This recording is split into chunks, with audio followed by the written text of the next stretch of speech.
And when you head out to vote in the upcoming election, you're going to want to do something. Make sure to flip over your ballot, because there you're going to find ballot proposals. Morgan McKay is here to break down exactly what they're meant to accomplish and what we should look for. Morgan.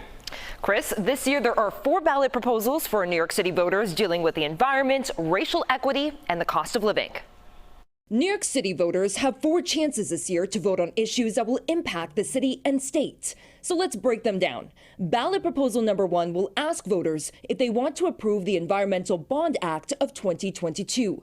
This proposal will allow the state to borrow $4.2 billion for specific environmental projects. This is really smart fiscal strategy. It's great environmental policy. And on the back end, we're going to create all these jobs. As Peter Iwanowitz with Environmental Advocates NY explains, this money will go towards improving water infrastructure, funding zero-emission school buses, and creating renewable energy projects. If approved, this will be the first Environmental Bond Act enacted in New York in 26 years. When you look at the broader social cost of climate pollution that's emitted in New York, it's more than $25 billion a year. It's people getting sick and dying prematurely. It's communities having to clean up after extreme weather events. Ballot proposal number 2 would create a statement of values that would be added to the city's charter.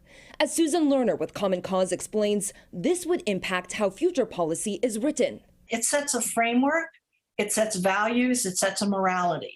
And it reminds our officials what's important. Ballot proposal number 3 would create a racial equity commission that would release regular reports on how to reduce racial disparities in the city.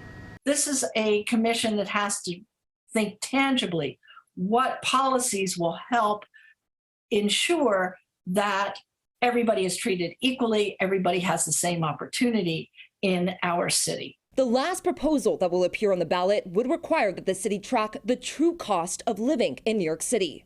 Right now, the city uses a method that calculates public assistance as income, which some say skews a true economic picture. This proposal would instead measure just the costs of living in the city, such as housing, food, transportation, and other necessities. Let's be honest about what it costs to live in New York City. So when we have policies that could make it more or less expensive, we know what we're doing.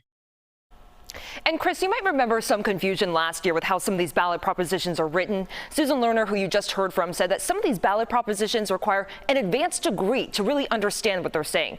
They're written by lawyers. So they worked with the legislature to introduce a bill for next year that would require that these ballot propositions be written at an 8th grade level to make them easier to understand.